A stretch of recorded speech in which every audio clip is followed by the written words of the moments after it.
Em 2040 eu vou completar meus 40 anos de idade. E quando esse dia chegar, eu pretendo estar aposentado já. Eu sou uma pessoa normal, com um emprego normal e uma vida simples, mas que tem um plano diferenciado de aposentadoria. Então, se você se interessou aí pelo tema, quer saber o que eu tenho para falar para você, fica aqui no vídeo, tá? E já quero deixar claro que estar aposentado, eu não me refiro a parar de trabalhar, tá? Eu pretendo continuar trabalhando, logicamente, seguindo minha vida do jeito que sempre foi, né? Até porque eu acredito que quando se chega na idade de se aposentar, o corpo ainda exige que você continue trabalhando e fazendo uma coisa para manter sua cabeça ocupada, né? Então, como eu falei, eu não pretendo parar de trabalhar quando eu puder me aposentar, mas já tira aquela obrigação de ter que seguir um trabalho que você não gosta, meramente porque você precisa ganhar dinheiro, né? Então, aí vai o meu plano para se aposentar aos 40 anos, utilizando meu patrimônio. Primeiramente, pessoal, é importante a gente entender o que é o patrimônio e por que ele vai me ajudar a me aposentar, tá? O patrimônio é quando a gente se refere a bens e riquezas de uma pessoa. Basicamente são os ativos que ela tem. Então temos ativos, que é tudo que produz renda ou tem valor, e tem também os passivos, que são tudo que te gera prejuízo ao longo do tempo, deprecia ou que não tem valor estável. Então o patrimônio basicamente é composto por ativos, tá? Dinheiro, ações, terreno, casa, tudo isso. Patrimônio é tudo aquilo que você acumula e que constitui o seu poder monetário. Ele é a coisa mais importante quando o assunto é enriquecimento, na minha opinião. Isso porque ele faz parte de tudo aquilo que você juntou ao longo da vida e que vai te gerar renda ou segurança. E daí vem uma das famosas frases aí que eu levo pra minha vida, que é que patrimônio não se gira, patrimônio se acumula. Isso porque, perceba, sempre que você mexe nisso, você compra, você vende, você passa para o nome de outra pessoa, é gerado imposto sobre isso. E logicamente o governo quer a parte dele.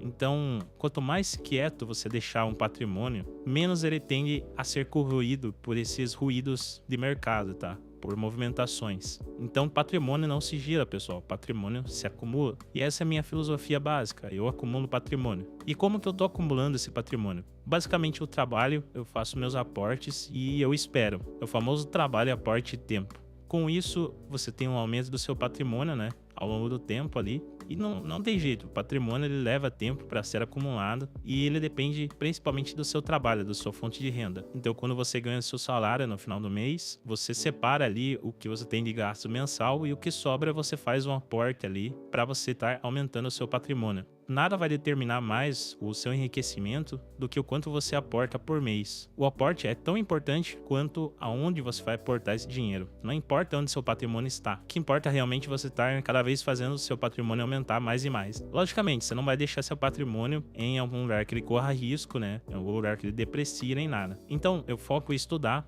me qualificar e tentar ganhar mais, para assim eu poder aportar mais e, consequentemente, aumentar a minha renda e meu patrimônio ao longo do tempo. Por isso, é importante que você foque no teu trabalho ao longo do tempo, tá? Poucas coisas determinam mais o seu enriquecimento do que o quanto você aporta no final do mês. E se você tem um trabalho que ele não te permite ganhar muito, não te permite crescer dentro de uma empresa, por exemplo, você não vai conseguir aumentar seus aportes ao longo do tempo. Então é importante que você foque em trabalhar melhor para tentar ser promovido, tentar ganhar mais, que você foque em estudar, se qualificar, para realmente você ter maior valor agregado, por exemplo, o seu empregador ou o seu cliente ver mais valor no seu trabalho. E é importante também entender ali que, além do aporte, o patrimônio ele leva tempo para ser construído. Não é algo momentâneo. O patrimônio realmente muitas vezes leva a vida inteira para ser construído. E como que funciona o patrimônio, né? Por que ele é tão importante? Ele basicamente te gera mais patrimônio. O patrimônio ele te gera renda. Então, se você tem um patrimônio de R$1.000, provavelmente ele não vai te gerar nada relevante, né? Você não vai conseguir extrair nenhum dinheiro desse valor que você tem de R$1.000. Agora, se você tem um valor de R$1 milhão, esse patrimônio ele já tem maior valor agregado, né? Você já consegue abrir um negócio, fazer investimento relevante em empresas, né? E tudo que tem relação com isso, tá? Então, o patrimônio ele vai te gerar mais patrimônio. Ele te gera uma renda mensal ali, ou mesmo uma renda anual, para ele estar aumentando a ele mesmo, tá? Então, assim, o que eu digo para vocês é que proteger seu patrimônio é mais importante do que fazer ele render. Warren Buffett já dizia que a regra número 1 dos investimentos é nunca perder dinheiro. E a segunda regra é nunca se esquecer da primeira regra. Se você não conhece o Warren Buffett, ele basicamente é um dos maiores investidores aí do planeta Terra, né? Ele é dono da Berkshire Hathaway, que é uma holding que investe em outras empresas. Se você quiser saber mais sobre ele, dá uma pesquisada aí, eu não quero me alongar muito hoje. Então, se o maior investidor do mundo basicamente já falou isso, né? Quem é a gente para contrariar? Então, assim, evitar de perder dinheiro é uma das principais coisas que você tem que fazer com o seu patrimônio. E detalhe, a gente nem tá falando em investimentos ainda, tá? A gente já vai abordar sobre isso, mas o importante que eu quero frisar para vocês é que é importante ter o seu patrimônio constituído de bons ativos, não apenas dos que rentabilizam mais, e sim dos que têm menores chances de te dar prejuízo. Então, preservar seu patrimônio mesmo com baixa rentabilidade é mais importante do que você arriscar o seu patrimônio, arriscar perder parte do seu patrimônio buscando uma rentabilidade maior, tá? Tudo isso a gente faz com gestão de risco e macroalocação. Não vou abordar isso no assunto de hoje, tá? Eu acho que merece um vídeo à parte sobre isso, mas o que eu quero que vocês entendam hoje é a importância de constituir um patrimônio e de proteger ele antes de pensar em investir. Bom, eu fiquei enrolando até agora e ainda não falei como que vai ser meu plano de aposentadoria com o meu patrimônio, né? O patrimônio por si só, pessoal, ao longo do tempo que você vai acumulando ele, já é uma forma de enriquecimento, né? Vamos usar aí como exemplo o INSS, né? A pessoa ela vai contribuindo ali mês a mês no trabalho ali, você não recolhida ali a contribuição pro INSS da pessoa, né? Do trabalhador. E quando chega no final da vida, essa pessoa vai ter o direito a receber o INSS também, tá? No caso do INSS funciona um pouco diferente. O INSS ele não acumula o seu patrimônio dentro do sistema, né? Basicamente o seu pagamento vai para uma pessoa que está atualmente aposentada, né? Fazendo um paralelo a isso, né, com o INSS, basicamente é a mesma coisa, você vai aportar ao longo da vida inteira e quando chegar na hora do usufruto daquela renda, daquele patrimônio, você vai ter, além do seu patrimônio, né, você ainda vai ter o direito de receber a renda que ele vai te produzir, seja mensalmente, anualmente, seja como for. O meu plano de aposentadoria tem a ver exatamente com investir o meu patrimônio. Você provavelmente já ouviu falar de inflação, investimento para se proteger da inflação, e eu sei que você tá careca aí pensando se vale a pena ou não investir, se isso supera a inflação. Mas calma, já vou chegar lá, tá? A inflação, basicamente, né, para quem não sabe, é a inflação da base monetária, né? A forma como o nosso dinheiro perde valor aqui no Brasil. E sim, ele é relevante, a gente deve pensar nele, né? O mais importante, primeiramente, é a gente pensar em proteção do nosso patrimônio e não em investir para ganhar na inflação, tá? Porque assim, de pouco adianta se você vai ganhar da inflação, se você vai conseguir proteger seu patrimônio, se você entrar em um investimento, um esquema de pirâmide ou algo assim, um golpe, que vai acabar fazendo você perder muito mais dinheiro e muito mais rápido, tá? Então esqueça por enquanto a inflação, esqueça investir para se proteger da inflação. O primeiro passo no investimento é você aprender a importância de patrimônio, aporte, tempo e trabalho. Tá? O aporte, inclusive, é até mais importante do que a rentabilidade de seus investimentos. Então, se você é um investidor bom, que tem uma boa rentabilidade, mas você aporta menos do que uma pessoa que consegue ter um aporte relevante e tem menor rentabilidade, com certeza a pessoa que aporta mais e rentabiliza menos, com certeza ela vai ter muito mais dinheiro do que você no final da vida. Então, atualmente, eu tô no começo desse meu plano, tá? Eu visto faz já uns 2 anos e acumulei um patrimônio relevante já pra minha idade, tá? É engraçado pensar porque meus pais, por exemplo, eles têm um patrimônio ali constituído e eu em menos de 2 anos e meio já consegui praticamente alcançar o que eles levaram a vida toda para acumular de patrimônio. Então esse que é o poder de entender qual que é a dinâmica de aportes, ter paciência e proteger seu patrimônio. Estamos falando de tempo, de esforço no seu trabalho que te leva a guardar esse patrimônio. Então se você não pensar, você não estudar direito isso aí, você está colocando todo esse tempo em risco. Basicamente é isso. E quando falamos em tempo, essa é a coisa mais importante no mundo do enriquecimento. Eu vou deixar abaixo aqui linkado nesse vídeo o vídeo mais importante que eu considero para você que pretende enriquecer, você que quer acumular patrimônio, quer entrar no mundo dos investimentos, que é um vídeo do Baster, dele dizendo a filosofia Baster de investimento. É basicamente a filosofia que eu sigo, tá? Então assim, esse vídeo é praticamente uma bíblia sobre o mundo dos investimentos e eu recomendo fortissimamente que você clique nesse link abaixo, tire um tempo ali e assista o vídeo inteiro e preste muita atenção no que ele tem para falar para vocês, tá?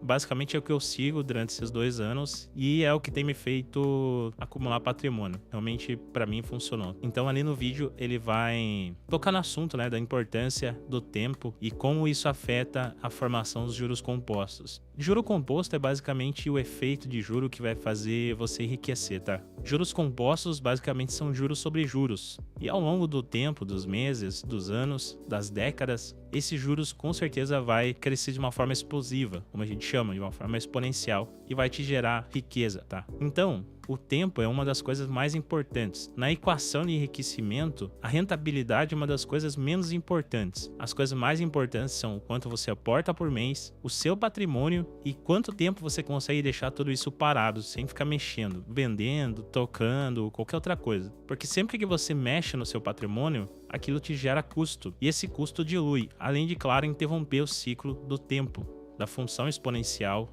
dos investimentos. E pois bem, dito tudo isso agora, a gente vai entrar na parte de investimentos, tá? Depois de você ter entendido a importância do patrimônio e como que ele te gera renda, a importância do tempo, a importância do aporte e a importância de deixar tudo quieto o maior tempo possível, a gente vai falar sobre investimentos. E não tem como falar sobre investimentos sem falar sobre diversificação. Todo investimento teu, ele tem risco, alguns menos, alguns mais. É importante que você diversifique. O risco, muitas vezes, ele está atrelado à rentabilidade. Investimentos que têm maior risco são investimentos que têm maior rentabilidade a longo prazo. Investimentos que têm menor risco, que são mais seguros, geralmente têm menor rentabilidade. Então é importante que a gente diversifique. Primeiro, por diversificar risco e segundo, por diversificar rentabilidade. Agora sim a gente vai focar em falar sobre rentabilidade. Lembrando que isso não é recomendação de investimento. Eu nem vou falar quais são os ativos que eu tenho, apenas vou falar das macroalocações que eu possuo atualmente. Já vamos começar pelo básico, que é a reserva de emergência. A minha reserva de emergência ela fica na caderneta de poupança, que é um investimento já bem conhecido, provavelmente todo mundo aqui conhece caderneta de poupança. E a reserva de emergência ela tem por objetivo ser uma alocação de capital, ela nem é um investimento, que está ali sempre pronto emprego, certo? Então, a reserva de emergência ela tem que ficar em um lugar que tenha alta liquidez. A reserva de emergência ela não serve para visar lucro, proteção inflacionária, não serve para... Não é visando rentabilidade. A reserva de emergência ela serve meramente para deixar o dinheiro ali para quando você precisar em caso de emergência, como o próprio nome diz.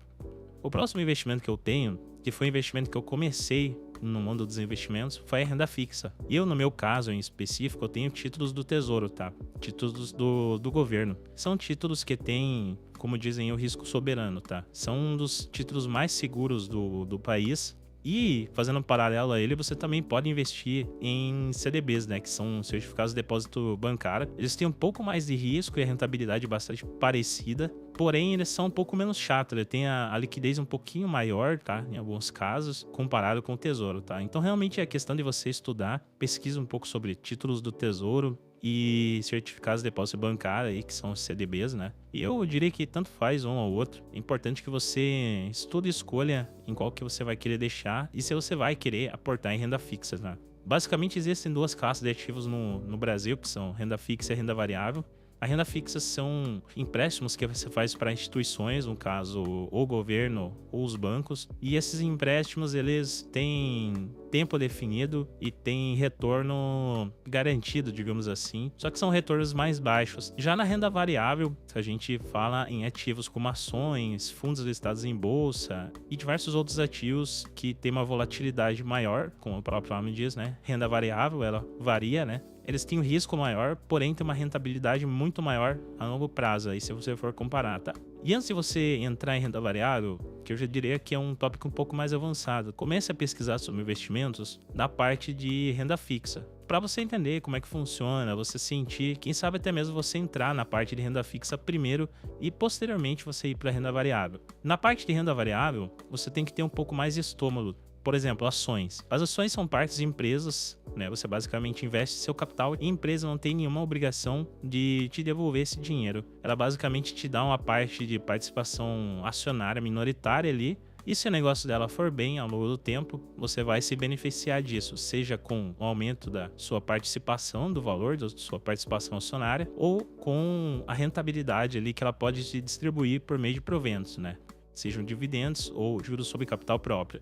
Só que é importante você ter estômago para isso, porque ações, por exemplo, tem períodos ali no caso da Bolsa Brasileira, que ela pode passar aí 5, até mesmo 10 anos lateralizada, tá? E a pergunta é se você aguenta ver uma participação, um investimento teu em ação ali, que não sai do lugar há 10 anos. Tem que ter estômago. Como diriam, né? O maior órgão do investidor não é o cérebro, e sim o estômago, tá? No meu caso, eu compro ações para ser sócio de empresas. Então eu gosto de analisar bem a fundo qual que é a dinâmica do negócio, qual que são os produtos que aquela empresa ela vende, se são produtos de qualidade, se ela tem potencial de expansão, se ela é uma empresa que dá lucros líquidos crescentes, tem dívida controlada, etc, etc.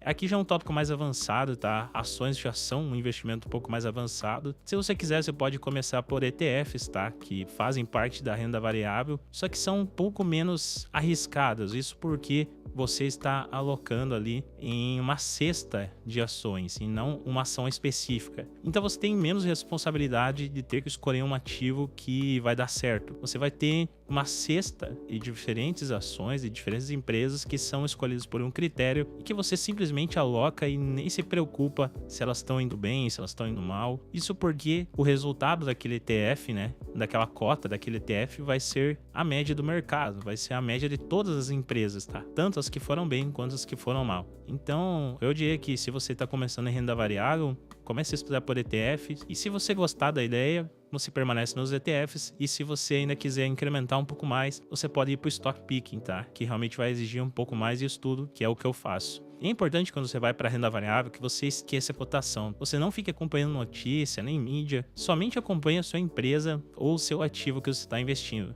Ações realmente são para quem tem estômago e eu não diria que todo mundo vai conseguir investir nisso sem ter prejuízo. Eu também invisto em fundos imobiliários, eu gosto dessa classe de ativos, da macroalocação minha e do fluxo de caixa que eles me permitem ter. Então todo mês eu sei que vai cair um provento meu lá dos fundos imobiliários religiosamente e se eu ter alguma macroalocação que tá mais para trás, eu consigo pegar esses proventos e aplicar em outro lugar. E basicamente é isso, né? Eu tenho investimentos em renda fixa, renda variável e investimentos no exterior. Tudo isso que eu falei para vocês agora é o meu plano de aposentadoria para os meus 40 anos. Eu pretendo continuar acumulando patrimônio, continuar trabalhando, estudando, me qualificando para cada vez aportar mais e ganhar mais. E quando chegar nos meus 40 anos de idade, ter ali investido em bons ativos, em ativos que me rentabilizaram e protegeram de certa forma meu patrimônio ao longo de todo esse tempo, para quando chegar nos meus 40 anos eu ter patrimônio suficiente para viver dele, ou pelo menos para ter uma segurança ali financeira adequada. Quanto mais eu vou chegando pro final da minha vida, menos eu vou querer me preocupar com dinheiro. A hora de se preocupar com dinheiro e trabalho é agora. E eu acredito que você também deveria fazer isso, tá? Comece a estudar um pouco mais sobre guardar dinheiro, dê a devida importância a guardar dinheiro desde agora, porque o tempo é seu amigo. Quanto antes vocês começarem, mais dinheiro vocês vão ter no final da vida de vocês e não vão precisar depender de ninguém, nem de governo, nem do seu trabalho, nem de nada, pra viver o final da sua vida tranquilo aí, tá bom? Como eu falei, eu vou deixar o vídeo do Baster aqui embaixo. Não deixem de assistir esse vídeo, ele é muito importante. E os tópicos gerais que eu queria abordar sobre plano de aposentadoria, sobre investimentos são esses. Nos próximos vídeos eu pretendo abordar assuntos parecidos com esse. Se você tem alguma sugestão de conteúdo, deixa aqui abaixo. E pelo vídeo de hoje acho que é isso, já falei bastante. Espero que vocês fiquem bem e nos vemos na próxima. Até mais, fui!